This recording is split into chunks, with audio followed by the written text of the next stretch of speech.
Please join me in a moment of centering silence.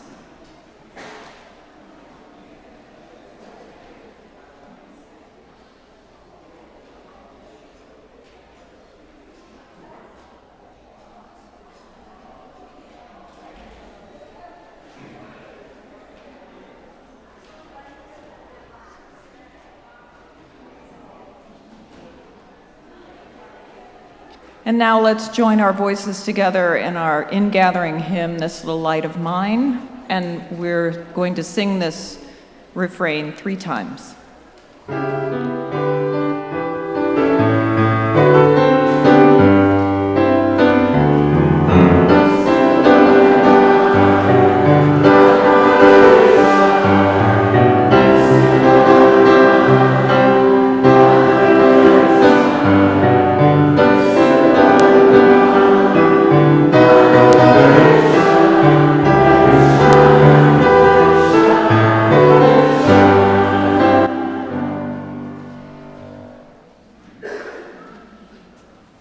Good morning, and welcome to the First Unitarian Society of Madison. This is a community where curious seekers gather to explore spiritual, ethical, and social issues in an accepting and nurturing environment.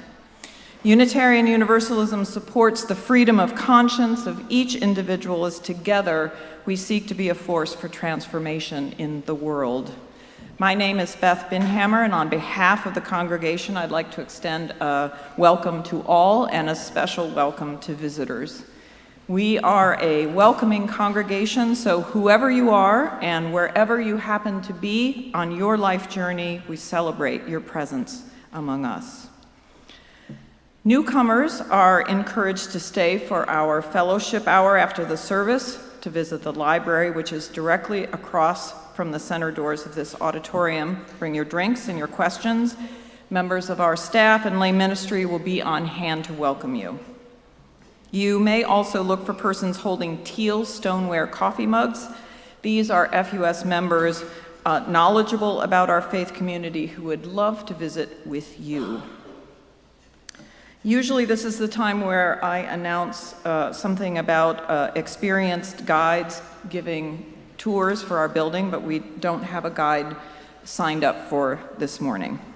We welcome children to stay for the duration of the service, but if your child needs to talk or move around, there is the Child Haven to my right or the Commons. Those are both fine places to retire. The service can still be seen or heard from those areas. And speaking of noise, this would be a lovely time for all of us to check our cell phones or other devices that might cause a disturbance during this hour. I'd like to acknowledge those people who have volunteered this morning to help our services run smoothly. Our lay minister this morning is Ann Smiley. Our greeter was March Schweitzer. Our ushers, Karen Hill, Ron Cook, Carol Ferguson, Elizabeth Barrett.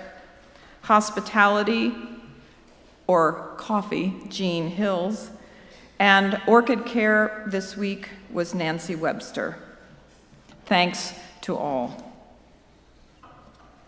Please note the announcements on the red floors insert in your orders of service, which describe upcoming events at the Society and provide more information about today's activities. Again, welcome. We hope that today's service will stimulate your mind, touch your heart, and stir your spirit.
Thank you very much. That was enchanting music.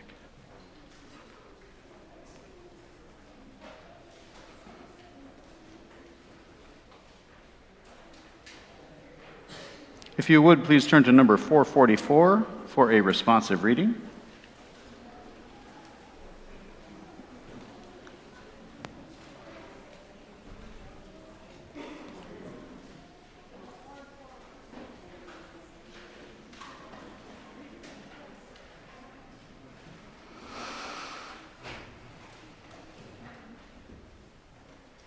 This house is for the ingathering of nature and human nature.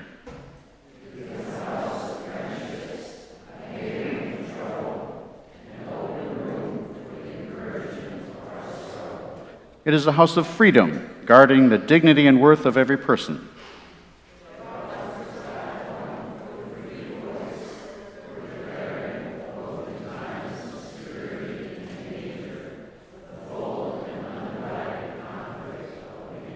It is a house of truth-seeking, where scientists can encourage devotion to their quest, where mystics can abide in a community of searchers.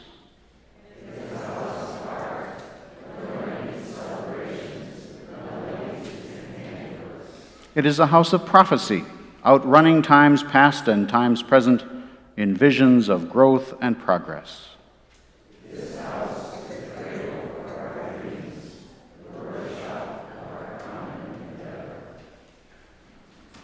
Thank you. If you would, please rise in body or in spirit and turn to the next page, number 448, for our chalice lighting words.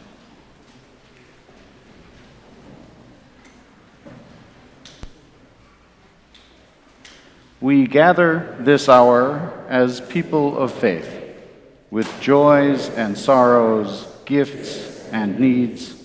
We light this beacon of hope, sign of our quest for truth and meaning in celebration of the life we share together. And in the celebration of the life we share together, I invite you to turn and greet your neighbor.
If anyone would like to come forward for a story, let's do that.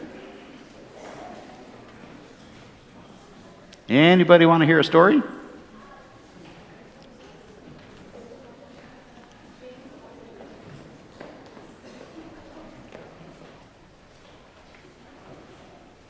Good morning, everybody.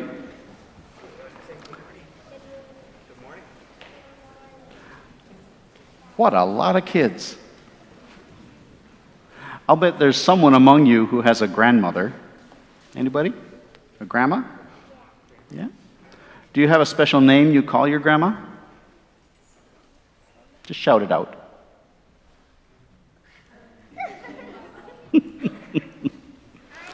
Yes? Grandma. Good choice.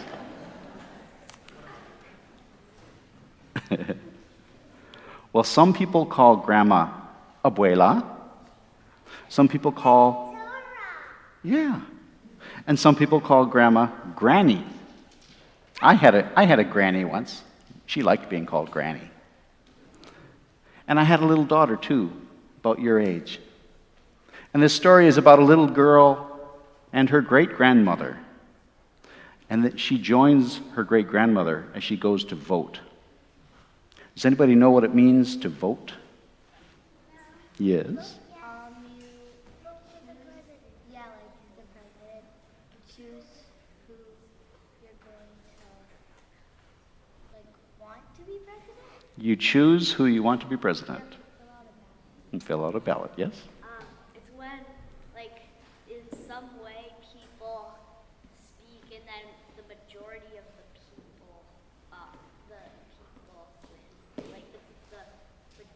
The side with the majority of people win. The majority of the people win. That's often how it goes. Yes? Yes? My dad votes. I really like. I want Hillary Clinton. Your dad goes to vote a lot, and he has a certain candidate he will be voting for. Yes. All right. The story is called The Day Gogo Went to Vote. There once was a woman in South Africa named Mrs. Mokoena. She was 100 years old, older than the town she lived in. When she was born, there were no cars or airplanes. Mrs. Mokoena had a 6-year-old great-granddaughter named Tembi. You're 5. When Tembi came home from school, her mother and father were still at work, so her granny, her Gogo, took care of her. Gogo Mokoena called Tembi her little tail, because the girl followed her everywhere. Tembi got to carry her granny's beautiful blue cloth bag, which held many important things. Because Gogo Mokoena was born in the olden days, she knew many things that happened long ago. She told many stories about how her ancestors lived before the white people came to South Africa. She told Tembi about how their family came from, where their family came from, and how they were related to each other. One day, Tembi's father and mother came home very excited because the people who ran and wanted to run the government had agreed on dates for a new election. One of the days would be a special voting day for old people and those who were very sick, and 2 more days would be holidays when all the adults didn't have to work and could go vote. "I will vote with the other old people," announced Gogo Mokoena. Her family was surprised when she said this because she never went out of the yard, not even to church. "We cannot take you that day because we will be at work," said Tembi's father. "Then I will vote with you," said Gogo Mokoena. "But we are going by bus. We cannot have you traveling on a crowded bus. The buses may even be too full, and we may have to walk." "Besides," said Tembi's mother, "there will be long lines of people at the polling station. You will not be able to stand in line." Tembi's mother and father asked her aunts and uncles to help them try to tell Gogo Mokwena that she couldn't go vote. But Gogo Mokwena refused to listen. "Do you want me to die not having voted?" she asked. A neighbor woman named Mrs. Malambo asked why there was such a fuss. While Tembi's parents went to talk with her, Tembi asked her granny why she wanted to vote so much. Gogo Mokwena said, "Tembi, black people in South Africa have fought for many years for the right to vote. This is the first time we have had a chance to vote for our own leaders, and it might be my last. That is why I must vote, no matter how many miles I have to walk, no matter how long I have to stand in line." Well, the neighbor, Mrs. Malambo, had a rich uncle, Mr. Ramushu, who said that he would send his own car to take Gogo Mokwena and Tembi's parents to vote. Tembi asked her mother and father if she could go along, and at first they said she was too little. But Gogo Mokwena told them that Tembi must be there to carry her blue bag. When the election days came, the whole family was so excited that nobody could sleep. They got up early in the morning, dressed in their best clothes, and were all waiting eagerly when Mr. Ramushu's big, shiny car stopped in front of their small house. There were many people lined up to vote at the polling booth. The crowd had to move to let the car go through. Mr. Ramushu had told the voting officers about Gogo. Huh? Uh-huh. Yes, I see. Mr. Ramushu had told the voting officers about Gogo Mokwena, so they were waiting for her and said that she should not have to stand in line. Gogo Mokwena showed her identity book to prove who she was, and they gave her a paper ballot to take into the voting booth. Tembi almost cried when they told her that she could not go with her granny into the voting booth. "Why can't I go with Gogo?" she asked. "Because no one should know who she is voting for," the officer said. "But I already know who she's voting for," she said. "Shh, it's a secret ballot. That means you must not tell anyone," they said. Tembi's mother told her to stop asking so many questions. The voting officers laughed and said that she had to ask questions so that she would be prepared to vote when she was old enough. When Gogo Mokwena came out of the voting booth, she put her paper ballot into a big box with an opening on top. People with big flashing cameras took pictures of her, then a picture of her and Tembi together. All the people in the room stood up and clapped and cheered for a long time because Gogo Mokwena was the oldest voter in the town. Tembi and her parents were so happy, they cried with joy. When they got home, the yard was full of neighbors and relatives who had brought food to celebrate. While they were eating, some of Tembi's uncles argued about who would win the elections. Tembi's father told them not to worry about that. The important thing, he said, is that we can vote. And Gogo led the way. Everyone began to sing freedom songs and danced for joy. Tembi stayed up way past her bedtime and danced with her cousins until their feet were sore. When they were too tired to go on, they all sang a new national anthem and crawled into bed. The next day, there was a picture of Gogo Mokwena and Tembi in the newspaper. Under the picture, the word said, "The past and the future. 100-year-old voter, Mrs. M. Mokwena, accompanied by 6-year-old great-granddaughter Tembi." Tembi and her granny felt very proud and important. The whole township celebrated after the elections. When Mr. Nelson Mandela became president of the country, people danced and sang in the streets all day and all night. There were many parties, and people all over the country celebrated for many days. But for Tembi, the best day was when Gogo went to vote. Thank you for sharing our story this morning. Let's go to class.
Our first bit of wisdom today is called Prayer by W.E.B. Du Bois. Give us grace, O God, to dare to do the deeds which we well know cries to be done. Let us not hesitate because of ease or the words of men's mouths or our own lives. Mighty causes are calling us. The freedom of women, the training of children, the putting down of hate and murder and poverty, all these and more. But they call with voices that mean work and sacrifice and death. Mercifully grant us, O God, the spirit of Esther, that we say, I will go unto the king, and if I perish, I perish. Amen. And our second reading is excerpts by Lyndon Johnson upon signing the Voting Rights Act of 1965, with the caveat that the language is not culturally sensitive by today's standards. This act flows from a clear and simple wrong. Its only purpose is to right that wrong. Millions of Americans are denied the right to vote because of their color. This law will ensure them the right to vote. The wrong is one which no American in his heart can justify. The right is one which no American, true to our principles, can deny. This right to vote is the basic right, without which all others are meaningless. It gives people as individuals control over their own destinies. The members of the Congress and the many private citizens who worked to shape and pass this bill will share a place of honor in our history for this one act alone. And I pledge you that we will not delay, we will not hesitate, or we will not turn aside until Americans of every race and color and origin in this country have the same right as others to share in the process of democracy. So through this act and its enforcement, an important instrument of freedom passes into the hands of millions of our citizens. But that instrument must be used. Congresses and presidents, laws and lawsuits can open the doors to the polling places and open the doors to the wondrous rewards which await the wise use of the ballot. But only the individual Negro and all others who have been denied the right to vote can really walk through those doors and can use that right and can transform the vote into an instrument of justice and fulfillment. If you do this, then you will find, as others have found before you, that the vote is the most powerful instrument ever devised by man for breaking down injustice and destroying the terrible walls which imprison men because they are different from other men. For it is not enough just to give men rights. They must be able to use those rights in their personal pursuit of happiness.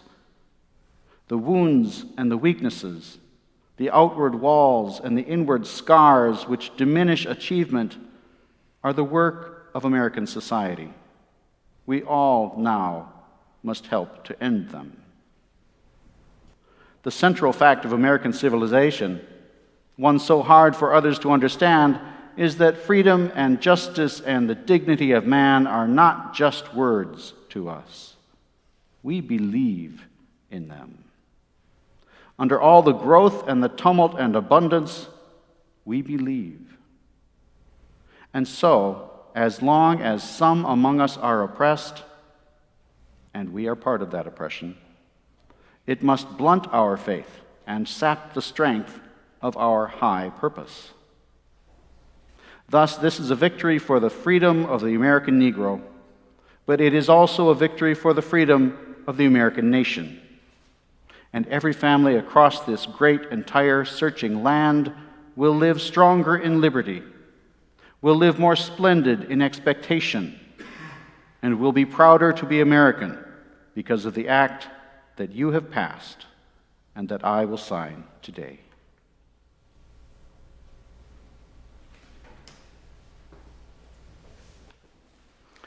If you would, please turn to number 131 and rise in body or in spirit, for love will guide us.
Some years ago, I discovered that I am distantly related to Cecil John Rhodes, the 19th century British philanthropist for whom Oxford University's Rhodes Scholarship Program is named. He's the man for whom the South Central African nation of Rhodesia was named, before its citizens gained independence as Zambia and Zimbabwe in the mid-20th century.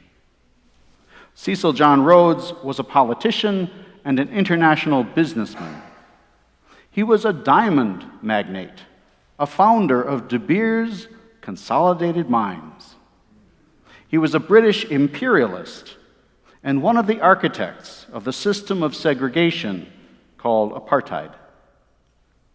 He was an unapologetic racist and white supremacist.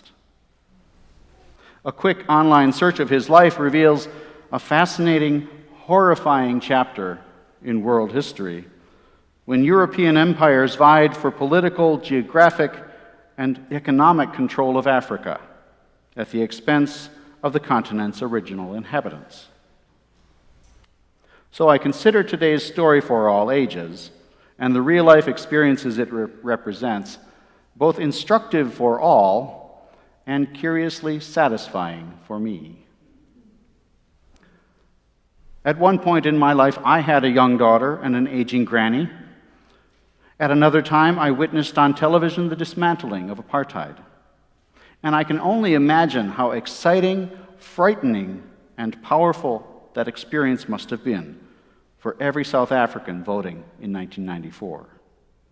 Cecil John Rhodes, gladly, has become just a footnote to that history.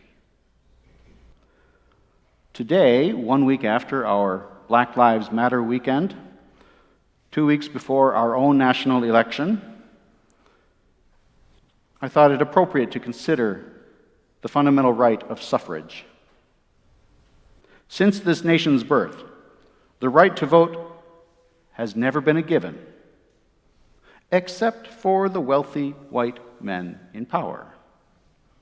It is a right that millions have fought and died for, and to this day, it is a right still denied to many in our country.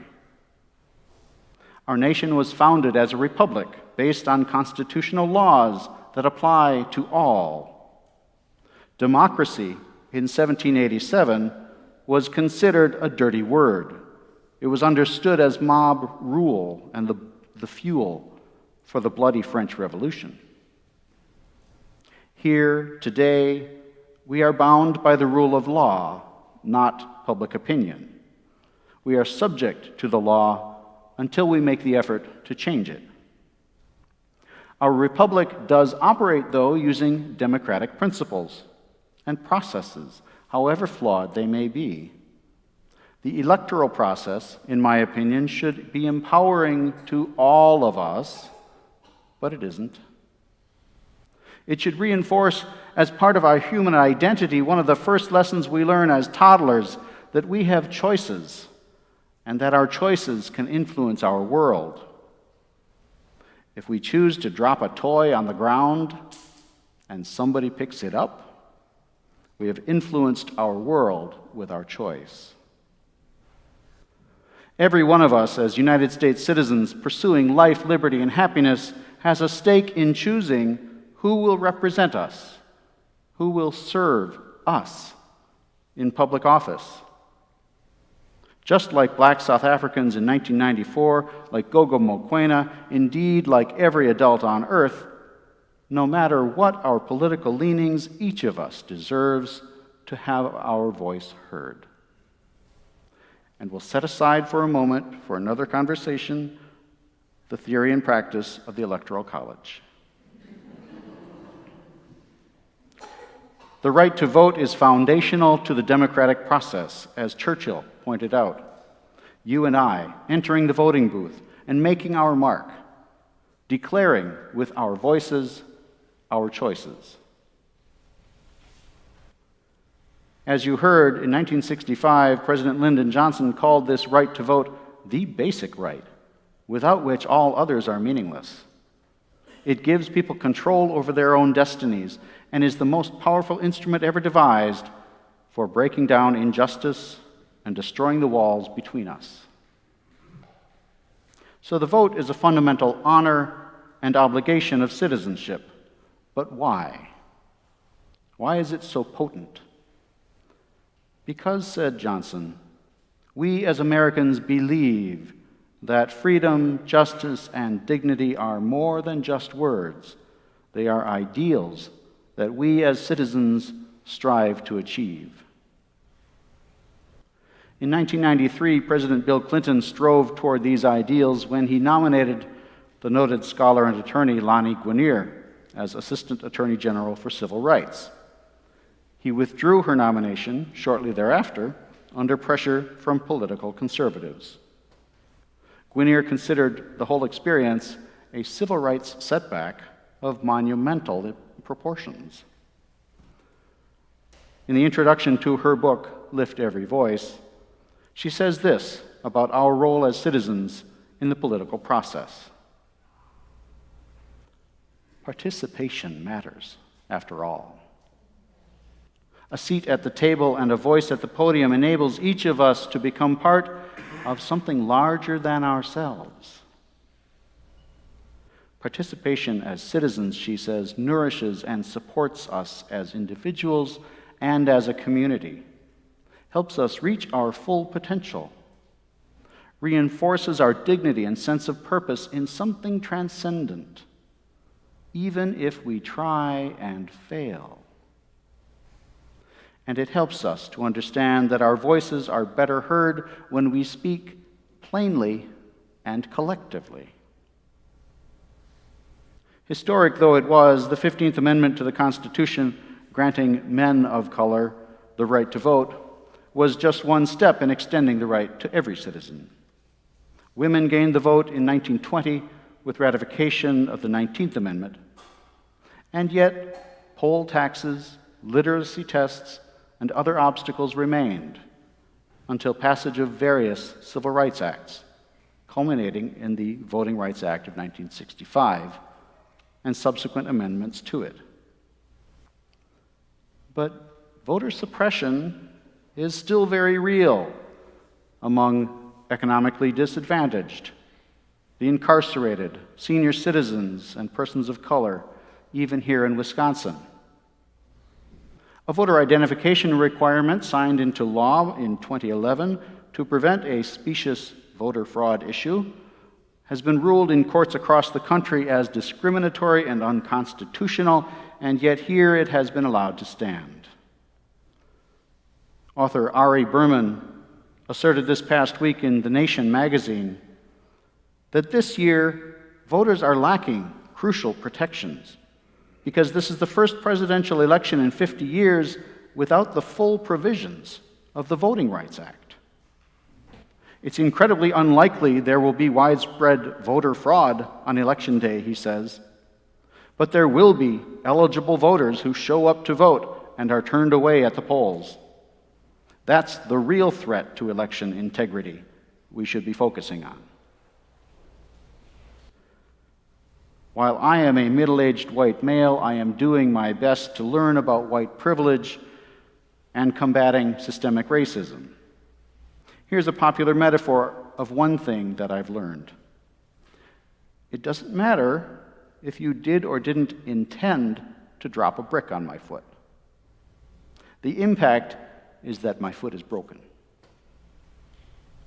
Regardless of the intent of any action, law, or policy, we have to start by addressing the impact on people's lives.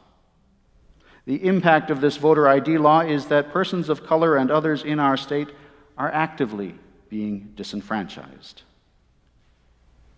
I feel strongly that each of us has a moral obligation to ensure that every voice is heard, even those with which we disagree, and especially those that aren't normally part of the conversation. Not only is it fair and just, but hearing other people's stories, acknowledging the depth and breadth of their experiences and opinions, enriches us all and strengthens our community.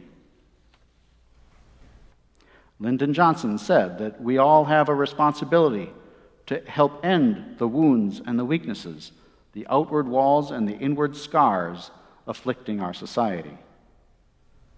W.E.B. Du Bois's prayer, asks God for the courage to dare to do the deed which we well know cries to be done. That mighty causes are calling us, with voices that mean work and sacrifice and even death.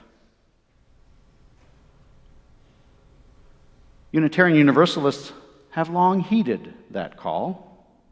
Throughout history, liberal religious social reformers have improved our society beyond measure, binding up the broken, setting captives free, bringing good tidings to the afflicted and those who mourn, challenging conventions, and holding up a greater vision. There are far too many to name from this pulpit today, so I recommend to you famousuus.com. But our movement has included politicians, musicians, authors, philosophers, scientists, poets, doctors, nurses, educators, jurists, and hundreds of other change agents. We are in good company.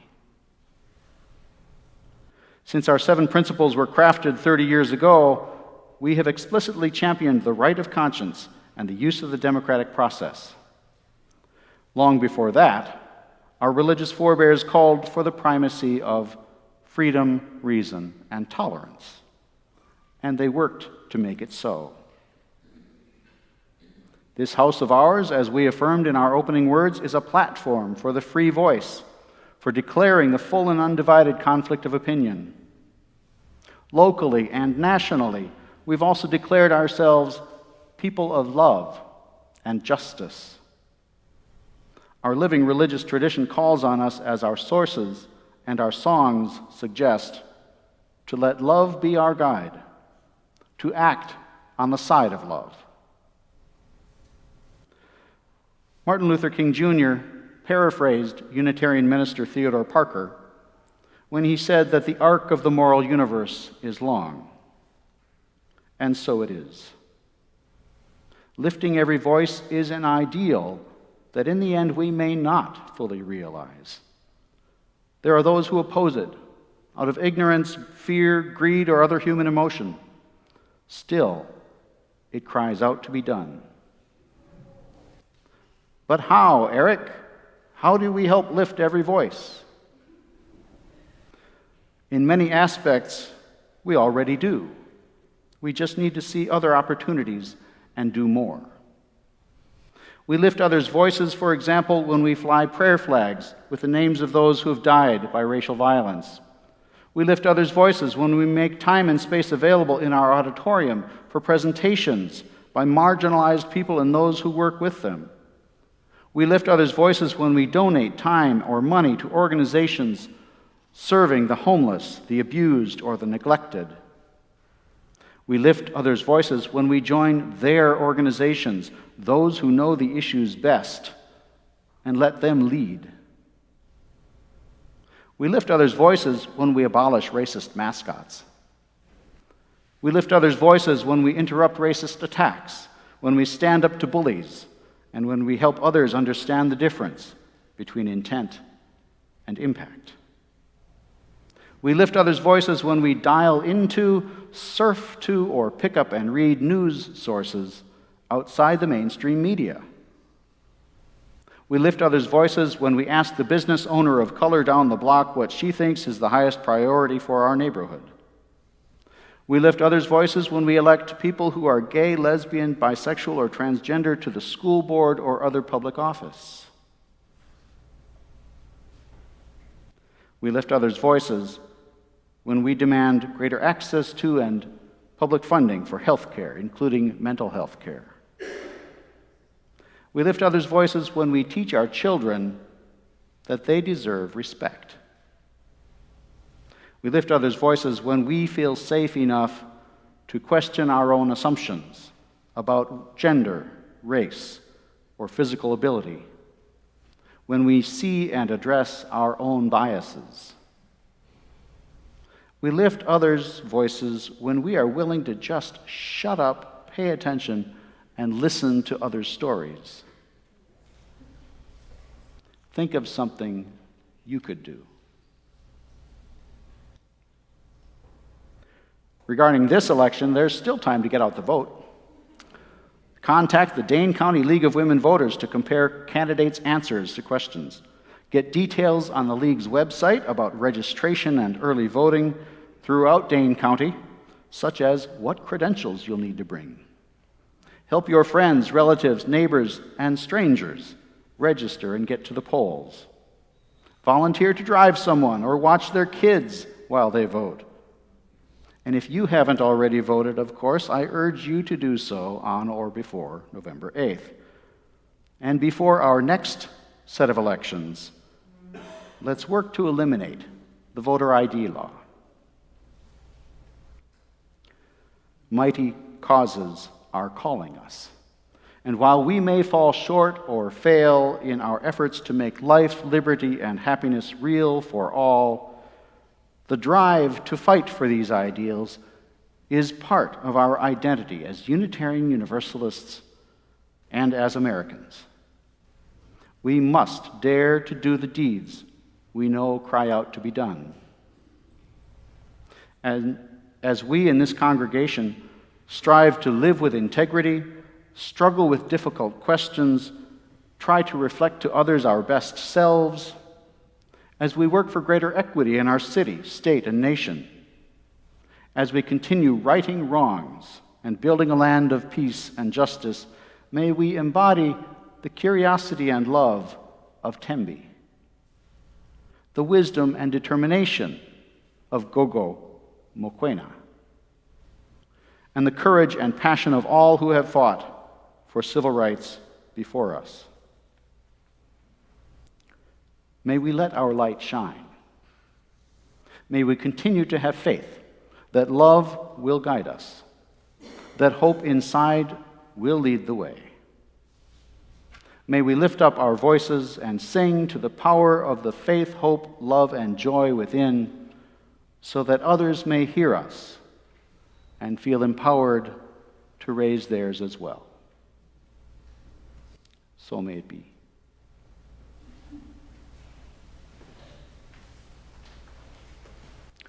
Freely have we received of gifts that minister to our needs of body and spirit. Gladly we bring to our church and its wide concerns a portion of this bounty. We'll now take our offering.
I have used the words sublime and enchanting already today, and I will use them again.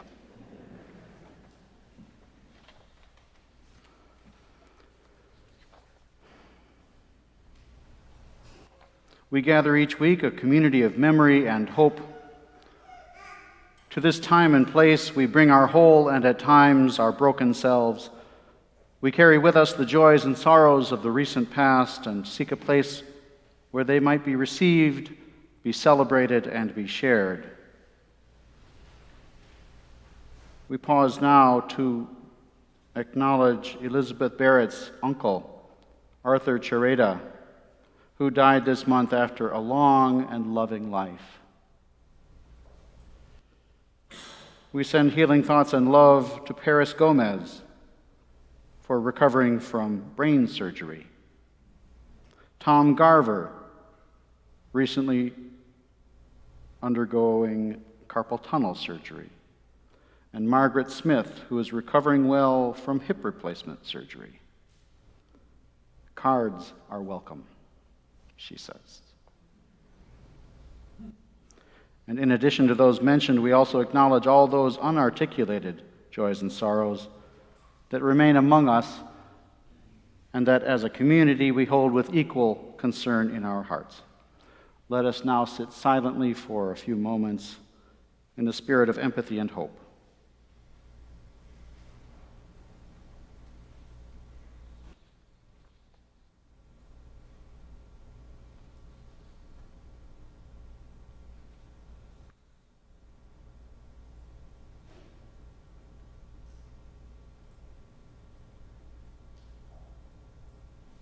By virtue of our time together, may our burdens be lightened and our joys expanded.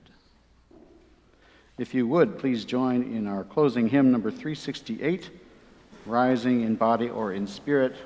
Now let us sing.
I've chosen for our closing words a reading by the Reverend Mark Bellatini called Election Promises. I hear the polls are going to be open on Tuesday all day. Good. I certainly intend to go to them. But today I say the polls are not just open on Tuesday. I say they are open every day, every hour, even here, even now. Right now, I'm going to vote for the robin's egg sky, the vanilla clouds, the purple shadow spreading under the ginkgo tree. I'm going to vote for tulips and redbuds. I'm going to vote for love that does not have to run in someone else's circles in order to be love. I'm going to vote the homeless into homes. I'm going to vote the uneducated into classrooms that teach them in the way they learn best, not the way that would be most convenient. I'm going to vote the sick into healing. I'm going to vote the lost into belonging. I'm going to vote right now for the right to dream of a world where the word politics doesn't stop me in my tracks, and where the word honor still has a few good meanings left.